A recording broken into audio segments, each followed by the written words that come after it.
Hello students, कैसे हो। आज हम ज्योग्राफी का अपना अगला टॉपिक लेंगे और आज का हमारा जो टॉपिक रहेगा वो रहेगा सौर और सौर मंडल, यानी कि सूर्य का क्या क्या काम है, सूर्य कैसे कैसे स्थित है, सूर्य की कितनी लेयर हैं और सौर मंडल किसे कहते हैं।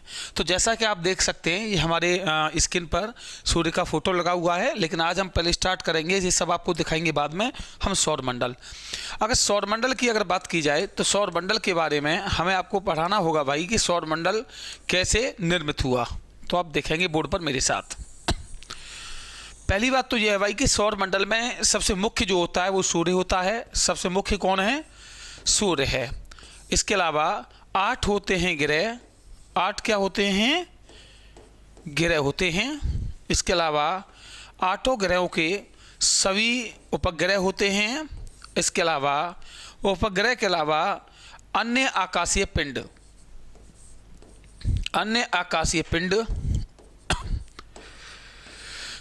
भी इसी सौरमंडल का भाग हैं। अब अन्य आकाशीय पिंड में क्या क्या आ जाएगा?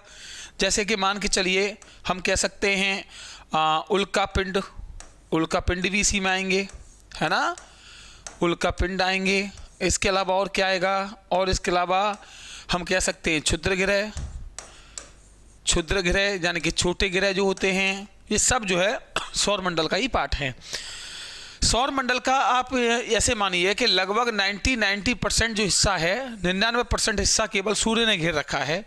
बाकी के अन्य 1% में ये सब अन्य तत्व पाए जाते हैं जो ग्रह हैं, उपग्रह हैं या अन्य पिंड हैं।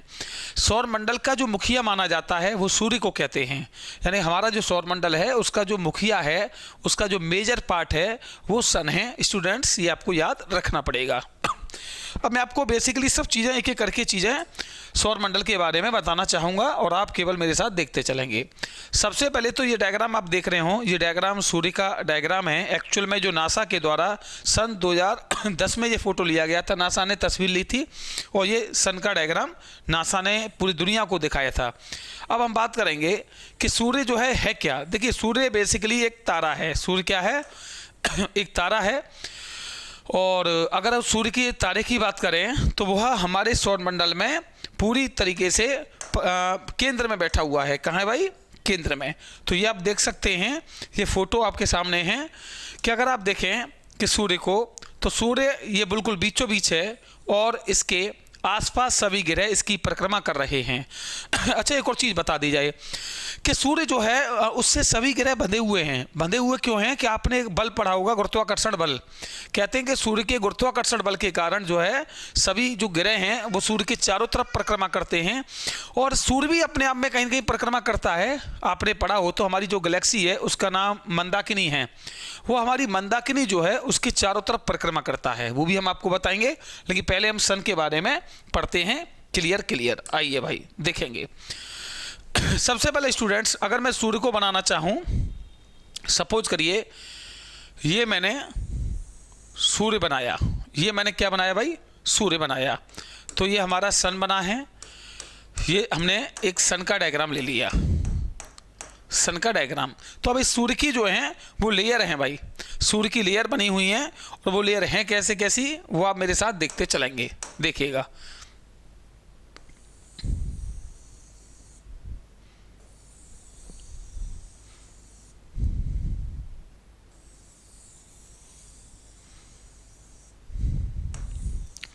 तो 1 2 3 4 5 सूर्य 6 लेयर में बटा हुआ है।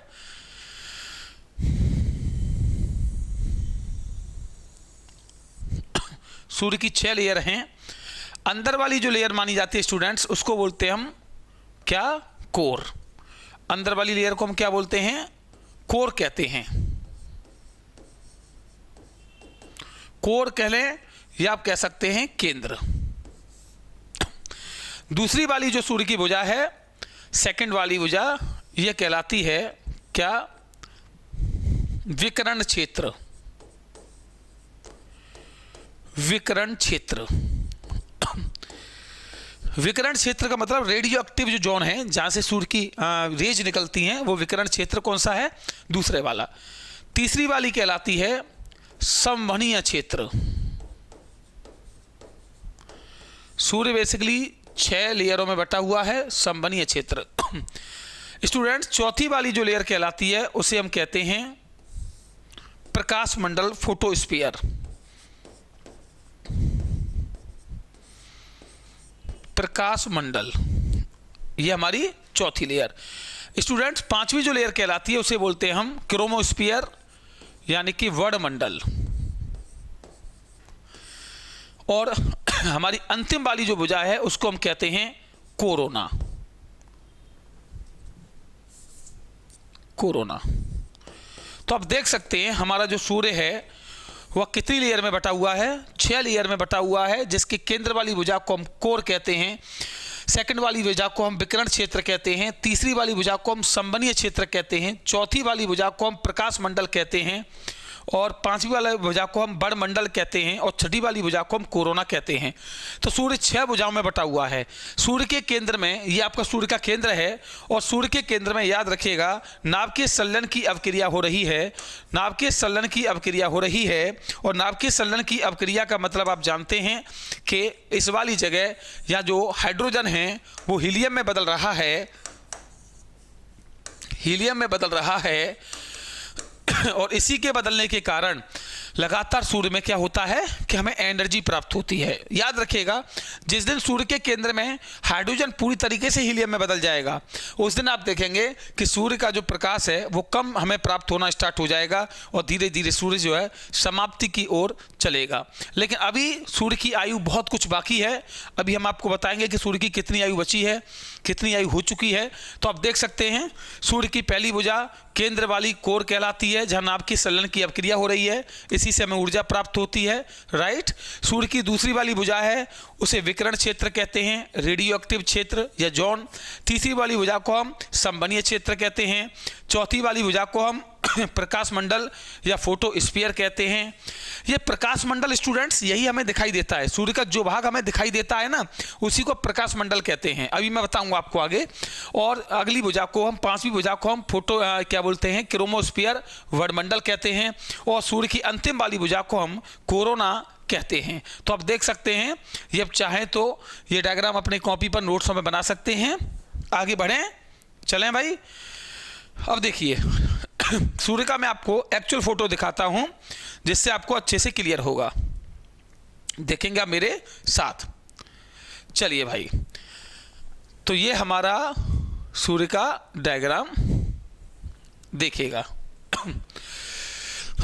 स्टूडेंट्स, ये आप देखें कि अगर हम इस वाली भुजा की बात करें तो देखिए, हम सबसे पहले केंद्र की बात करेंगे। तो ये जो है, ये वाला जो पार्ट है, ये सूर्य का केंद्र है, और आप देख सकते हैं इसी को हमने क्या कहा है, कोर कहा है।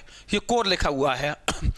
सूर्य का दूसरा वाला जो क्षेत्र है, देखिए आप जहाँ से इस तरीके से आप देखेंगे, ये जो रेडियो एक्टिव जो विकिरण चल रहे हैं, ये विकिरण हैं सूर्य के केंद्र के द्वारा जो ऊपर की ओर चल रहे हैं। इन विकिरण वाले क्षेत्र को हम कहते हैं रेडियो एक्टिव जोन, यानी कि विकिरण क्षेत्र। सूर्य की जो तीसरी भुजा है, याद रखेंगे, यानी पहली, दूसरी और तीसरी बात कर रहे हैं, ये तीसरी भुजा कहलाती है संवहनीय क्षेत्र। ये संवहनीय क्षेत्र है सूर्य का, ठीक है, तीसरी वाली लेयर। सूर्य की जो चौथी भुजा है आप देख पा रहे हो, तो ये चौथी भुजा कहलाती है भाई क्या, फोटोस्फीयर। क्या बोलते हैं, फोटोस्फीयर। इसी को कहा जाता है प्रकाश मंडल। फोटोस्फीयर को क्या कहा जाता है भाई, प्रकाश मंडल। और सूर्य की हमें जो भुजा दिखाई देती है, यानी कि हम लिख सकते हैं ये सूर्य का वो भाग है जो दिखाई देने वाला है, दिखाई देने वाला है। तो आपसे एग्जाम में पूछ ले कि सूर्य का कौन सा भाग हमें दिखाई देता है, तो आप बता देंगे प्रकाश मंडल दिखाई देने वाला भाग है। याद रखेंगे। अच्छा, एक और चीज, सूर्य के केंद्र में जो नाभ की संलयन की अवक्रिया हो रही है, जो सूर्य का कोर है, जैसे केंद्र कहते हैं, इसका टेम्परेचर कितना है, ये कई बार पूछा गया है। तो याद रखेंगे आप, इसका टेम्परेचर 15 मिलियन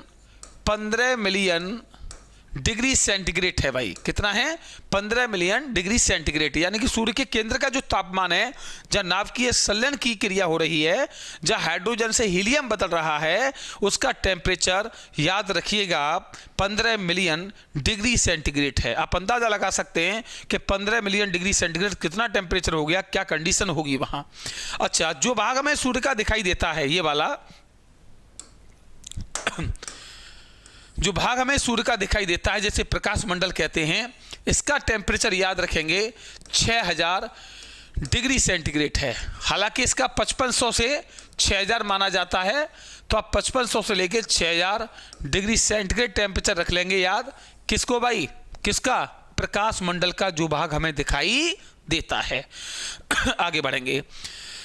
अब देखिए होता क्या है, ऐसा माना जाता है कि कभी कभी सूर्य का जो फोटोस्फीयर, जो प्रकाश मंडल वाला भाग है, यहाँ कभी कभी तूफान चलते हैं और जो तूफान पैदा होते हैं वो कभी कभी जो सूर्य के गुरुत्वाकर्षण, जैसे मान लीजिए ये प्रकाश फोटोस्फीयर है। अब यह फोटोस्फीयर में इस जगह तूफान कोई सूर्य का स्टार्ट हुआ, तो कहते हैं कि तूफान में क्या होता है, सौर ज्वालाएं होती हैं भाई। क्या होती हैं? जैसे हमारी धरती पर तूफान आएगा तो सामान्य सी बात है कि हवा होगी, लेकिन जब सूर्य के धरातल पर या सूर्य पर जब तूफान आएगा तो वहां तो भाई इतना टेम्परेचर है 15 लाख डिग्री सेंटीग्रेड। अब आप फोटोस्फीयर का ही टेम्परेचर देख लो जो हमें दिखाई देता है, उसका 6000 डिग्री सेंटीग्रेड। अब मान लो जहां 6000 डिग्री सेंटीग्रेड टेम्परेचर है, वहां अगर तूफान आया तो वहां सौर ज्वाला ही तो उठेंगी, यानी लपटें जो होती हैं, आग की लपटें, सौर ज्वालाएं। तो कहते हैं कि फोटोस्फीयर में कभी कभी क्या होता है, तूफान स्टार्ट होता है जिससे सौर ज्वालाएं उत्पन्न होती हैं भाई। क्या? सौर ज्वालाएं, ये याद रखेंगे, सौर ज्वालाएं स्टार्ट होती हैं। और ये सौर ज्वालाएं जो स्टार्ट होती हैं, याद रखिएगा, ये कभी कभी क्या होता है कि सूर्य का जो आकर्षण जो क्षेत्र है, जैसे सूर्य का एक एरिया होगा जहाँ तक जो है सूर्य किसी चीज़ को ना तो जाने देगा और ना उससे अंदर आने देगा। तो कभी कभी ज्योग्राफी में ऐसा माना जाता है कि ये सौर ज्वालाएं जो उत्पन्न होती हैं जो फोटोस्फीयर में, प्रकाश मंडल में, ये कभी कभी सूर्य के आकर्षण क्षेत्र वाले एरिया को लांघकर पार चली जाती हैं। यानी सूर्य का जो गुरुत्वाकर्षण बल है उस इतने क्षेत्र को मतलब पार कर जाती हैं। जैसे पृथ्वी का भी एक अपना पलायन वेग होता है कि आप 11.2 किलोमीटर प्रति सेकंड की गति से अगर कोई चीज ऊपर फेंकोगे तो वो वापस नहीं आएगी, तो यानी वो चीज पृथ्वी के वातावरण को, वायुमंडल को पार कर जाएगी। तो ऐसे ही कुछ सूर्य का, ये कभी कभी सौर ज्वालाएं सूर्य के वातावरण को, वायुमंडल को अलग मतलब क्रॉस कर जाएं, तो क्या होता है कि ये यानी कि यहां से जब क्रॉस कर जाती हैं तो क्रॉस करने के बाद ये पृथ्वी के, अर्थ के वायुमंडल में कभी कभी आ जाती हैं और इनको कभी कभी नॉर्थ पोल और साउथ पोल पर देखा भी जाता है। तो आपसे एग्जाम में पूछेगा कि बताइए सौर ज्वालाएं कहाँ उत्पन्न होती हैं भाई, तो अब या सौर तूफान कहाँ स्टार्ट होते हैं, तो फोटोस्फीयर में, प्रकाश मंडल में। अगला पॉइंट, अब इसी फोटोस्फीयर में एक होते हैं सन स्पॉट, इसको आप कह सकते हैं सौर कलंक। सौर ज्वालाएं क्या हुई, वो जो उत्पन्न हुए तूफान, और सन स्पॉट यानी कि सौर कलंक इसे हिंदी में बोलते हैं। ये सौर कलंक क्या होते हैं भाई? सौर कलंक का स्टूडेंट्स मतलब ये होता है सिंपल कि जहाँ से सौर ज्वाला उत्पन्न होती है, सौर ज्वालाएं जहाँ से उत्पन्न होती हैं, जैसे फोटोस्फीयर में सपोज करो यहाँ से सौर ज्वाला उत्पन्न हुई, तो इस जगह क्या होगा, सूर्य के इस जगह पर फोटोस्फीयर में काले काले धब्बे बन जाएंगे और इन्हीं काले काले धब्बों को क्या बोलते हैं? सन स्पॉट, सौर कलंक। दोबारा बताता हूँ कि प्रकाश मंडल में जब कभी सौर तूफान स्टार्ट होता है तो उससे सौर ज्वालाएं उत्पन्न होती हैं और वो सौर ज्वालाएं उत्पन्न होकर जहां से उत्पन्न होंगी प्रकाश मंडल में, फोटोस्फीयर में, जिस जगह से, उस जगह काले काले धब्बे बन जाते हैं जिन्हें हम क्या कहते हैं? सन स्पॉट या सौर कलंक कहते हैं। याद रखिएगा सौर कलंक। अच्छा, जब ये काला धब्बा बनेगा तो यहाँ का टेम्परेचर कम हो जाता है, तो याद रखेंगे सौर कलंक का जो टेम्परेचर होता है, ये कई बार पूछा गया है, लगभग 1500 डिग्री सेंटीग्रेड होता है भाई। कितना?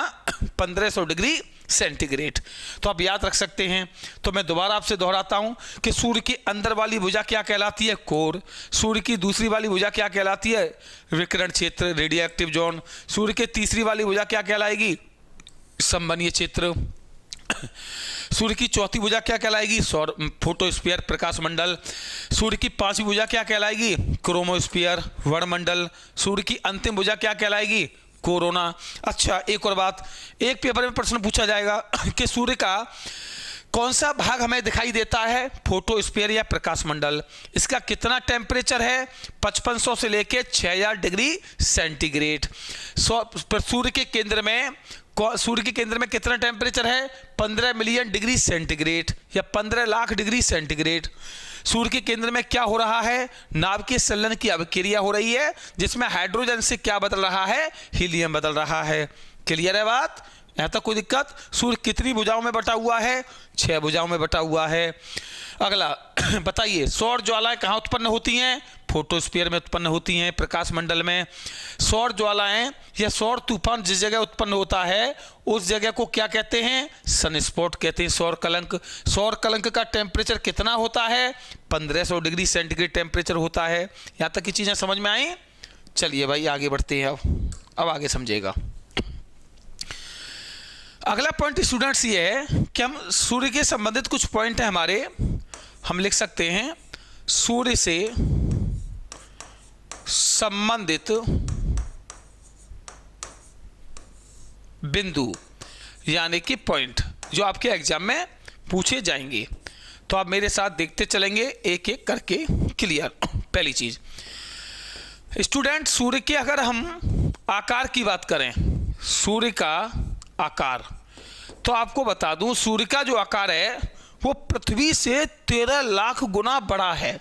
लगाइए अंदाजा भाई, जैसे हमारी पृथ्वी जितनी बड़ी है ना, उस पृथ्वी की तुलना में सूर्य का आकार 13 लाख गुना है। माने कि 13 लाख गुना अधिक सूर्य का क्या है भाई? पृथ्वी से क्या है? आकार, साइज। इसके अलावा अगला प्रश्न पूछा जाएगा कि सूर्य और पृथ्वी के बीच में डिस्टेंस कितनी है? दूरी।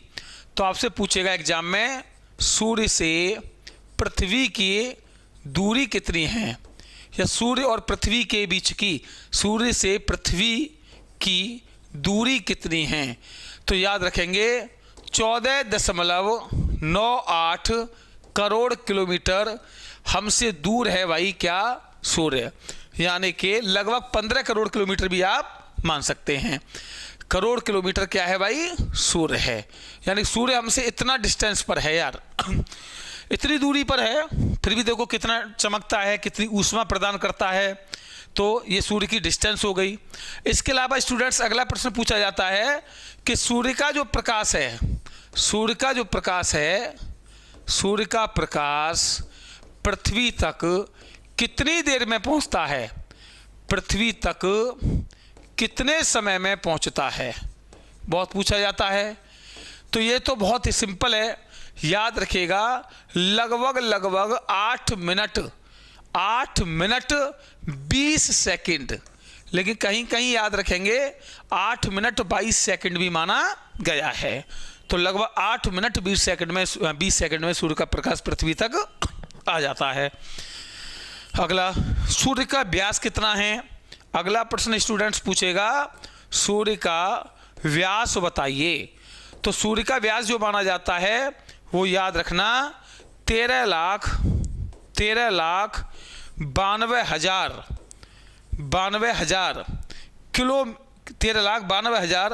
किलोमीटर इसका क्या है भाई? व्यास है। इतना सूर्य का क्या है? व्यास है। यहां तक समझ में आ रहा है क्या? अब अगला क्वेश्चन पूछेगा, एक बात बताइए, सूर्य की कुल आयु कितनी है? तो हम लिख सकते हैं भाई सूर्य की टोटल एज या कुल आयु याद रखना 10 अरब वर्ष है। कितना? 10 अरब साल। सूर्य की जो आयु है वो कुल बता रहा हूं भाई 10 अरब साल है। लेकिन अब एग्जाम में पूछेगा कि बताइए वर्तमान में सूर्य की कुल कितनी आयु हुई है? अरे ये तो हो गई टोटल एज। अब ये पूछ रहा है कि वर्तमान में कितनी हो चुकी है? तो वर्तमान में 4.6 अरब साल या अरब वर्ष सूर्य की आयु हो चुकी है। तो देखिए आप, जब टोटल एज 10 अरब साल है और वर्तमान में जब 4.6 हुई है तो उसका मतलब आधी तो जी चुका सूर्य, आधी बची है। तो हम ये तो कह सकते हैं ना कि सूर्य मध्यम आयु का तारा है। आप बताइए जब इतनी आयु अभी सूर्य की बची है तो सूर्य कैसी आयु का तारा हुआ? मध्यम आयु का तारा। मध्यम आयु का क्या है? तारा है, क्योंकि आधी एज अभी सूर्य की बाकी है। यहां तक समझ में आ रहा है क्या? बिल्कुल क्लियर, बताते चलना, मैं आगे बढ़ रहा हूं। चलिए भाई अगला प्रश्न पूछेगा देखो आपको पता हो तो मैंने गैलेक्सी पढ़ाई थी मंदाकिनी, उस मंदाकिनी में आपको बताया था कि सूर्य जो है वो मंदाकिनी के मतलब केंद्र की परिक्रमा लगा रहा है। आपको याद होगा, ध्यान कीजिए या पहली वीडियो को देखना। सूर्य जो है वो याद रखना, सूर्य मंदाकिनी की या मंदाकिनी के केंद्र की, मंदाकिनी के केंद्र की परिक्रमा कर रहा है, की परिक्रमा कर रहा है। ये बहुत पूछा जाता भाई, परिक्रमा कर रहा है। अब एग्जाम में पूछेगा कि सूर्य मंदाकिनी के केंद्र की जो परिक्रमा कर रहा है वो एक परिक्रमा करने में कितना टाइम लगाता है। तो एक परिक्रमा करने में स्टूडेंट्स लगभग 25 करोड़ वर्ष या 25 करोड़ साल समय लगाता है भाई क्या, सूर्य। और इस 25 करोड़ साल को या आप यूँ कह सकते हो कि सूर्य द्वारा मंदाकिनी के केंद्र की एक परिक्रमा लगाने में लगे समय को एक ब्रह्मांड वर्ष या एक कॉस्मिक ईयर कहते हैं। एक ब्रह्मांड वर्ष या एक कॉस्मिक ईयर कहते हैं। तो आप यहाँ बताइए, कोई दिक्कत कमेंट कर दिया करो, तुरंत आपको रिप्लाई दूंगा। मैं रिवीजन कर दे रहा हूँ। सूर्य का व्यास 13,92,000 किलोमीटर है। अगला, सूर्य का आकार पृथ्वी की तुलना में 13 लाख गुना बड़ा है। सूर्य का प्रकाश पृथ्वी तक 8 मिनट 20 सेकंड में पहुंचता है। सूर्य और पृथ्वी के बीच की दूरी 14.98 करोड़ किलोमीटर है।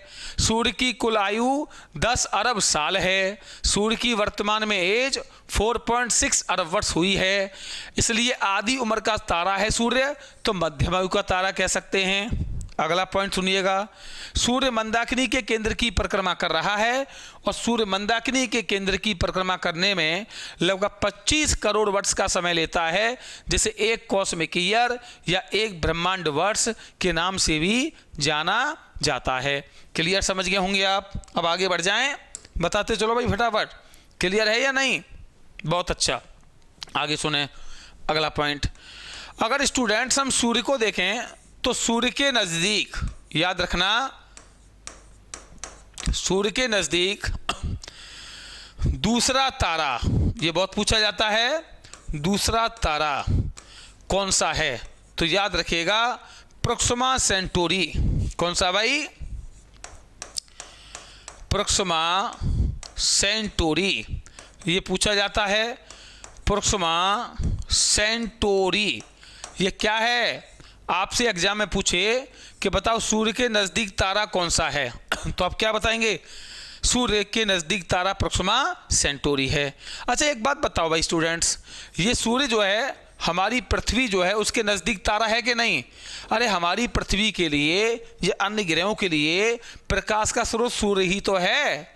तो एक बार बताओ, हमारे नज़दीक तारा सूर्य हुआ, तो सूर्य के नज़दीक तारा मान लो प्रोक्सिमा सेंटोरी है। तो पृथ्वी के नज़दीक पहला तारा तो सूर्य है और पृथ्वी के नज़दीक दूसरा तारा कौन सा हुआ, प्रोक्सिमा सेंटोरी है। कभी आपसे एग्जाम में पूछ ले तो आप घूमना मत, कंफ्यूज मत होना। हमारी पृथ्वी के नज़दीक तारा सूर्य है और पृथ्वी के नज़दीक दूसरा तारा कौन सा हुआ, प्रोक्सिमा सेंटोरी, चूंकि सूर्य के भी नज़दीक है। आपके लिए समझ रहे हैं, कोई दिक्कत हो तो बताइए, आगे बढ़ जाएं। चलिए आगे चलते हैं, आगे बढ़ते हैं, आगे समझेंगे। अगला सवाल स्टूडेंट्स ये है कि हम ये समझेंगे इसमें कि हमारा जो सूर्य है वो सौर मंडल का क्या है भाई, मुखिया है। ये तो क्लियर है। आप देख सकते हैं हमारे सौर मंडल में 8 ग्रह हैं और उनके उपग्रह हैं।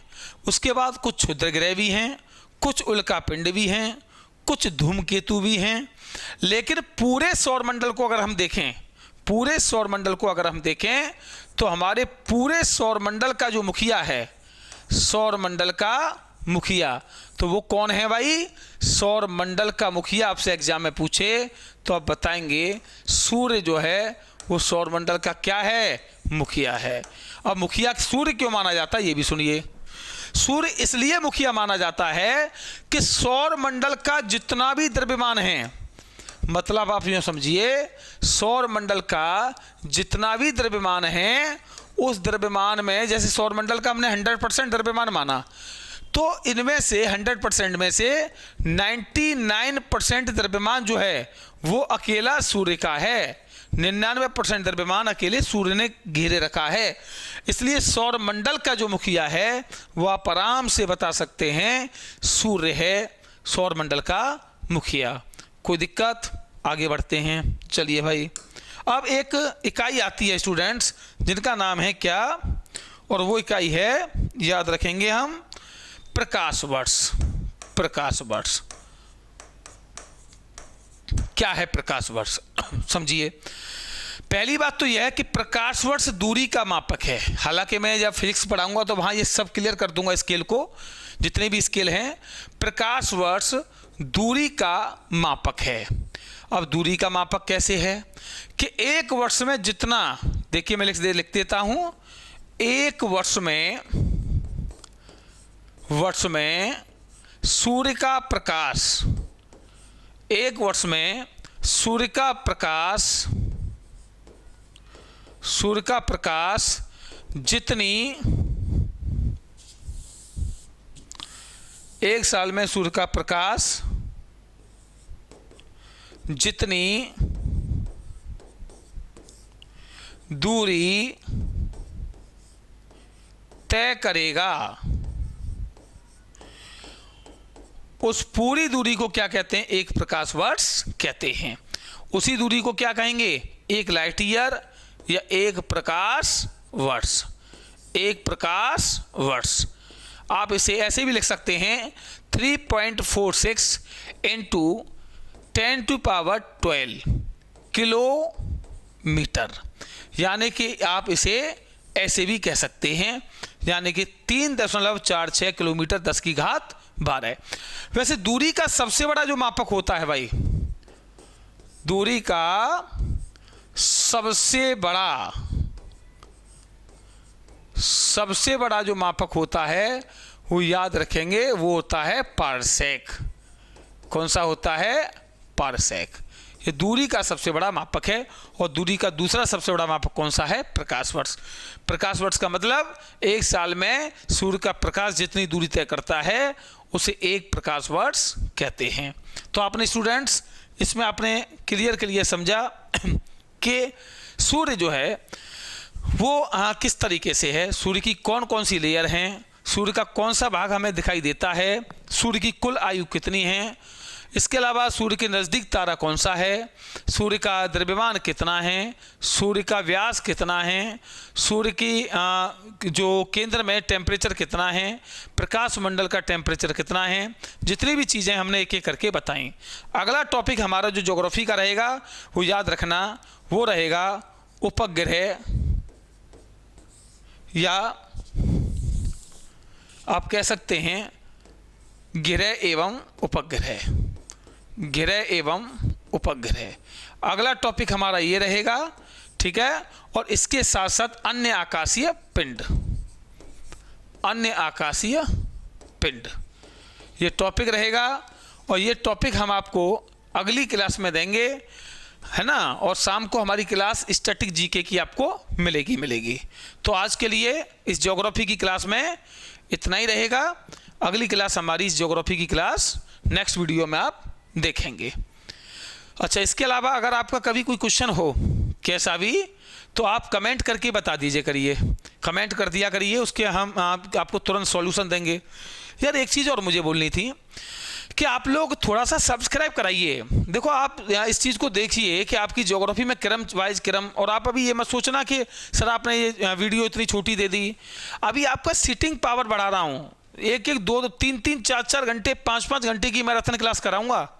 देखते तो चलिए। ये सेटअप इसलिए थोड़ी नहीं लगाया कि आपको आधे घंटे 25-35 मिनट पढ़ाऊँ बस। ये जब सेटअप लगाए पूरा तो यहाँ 10-10 घंटे 8-8 घंटे की भी मैराथन क्लासेस होंगी संडे की।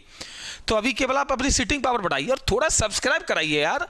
आपके लिए मैं इतना बिल्कुल किसी भी संकोच बगैर, किसी भी लोभ लालच के, किसी भी हाय माया के आपके सामने यूट्यूब पर आ रहा हूँ, वीडियो अपलोड कर रहा हूँ, पूरा सेटअप तैयार कराया है। कम से कम इतना तो सब्सक्राइब कराइए कि और जो बच्चे हैं, स्टूडेंट्स हैं, वो उन तक बेनिफिट पहुँचे। तो इतना तो आपका जो ड्यूटी बनता ही बनता है। बाकी इतना ड्यूटी मेरा है कि आपको रेगुलर क्लास कराना, टॉपिक वाइज कराना। तो आप जब तक थोड़ा सा सब्सक्राइब कराइए, अगर एक स्टूडेंट 5-5 स्टूडेंट्स को कराएगा तो अभी बहुत बड़ी साइकिलिंग चेन बनेगी। ठीक है, जय हिंद।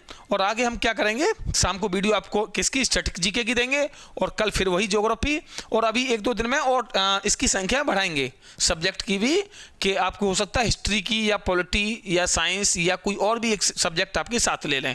चिंता ना करें, अब सिलेबस और मैं बढ़ाऊंगा, आप तैयार हो जाओ। अब वो समय नहीं है कि सर अभी अब थोड़ा करा रहे हैं, अब धीरे धीरे चीज़ें बढ़ेंगी। तो आप कमर कस लो, अब बहुत हो गया आराम और रेस्ट। ठीक है, मिलते हैं नेक्स्ट वीडियो में। जय हिंद।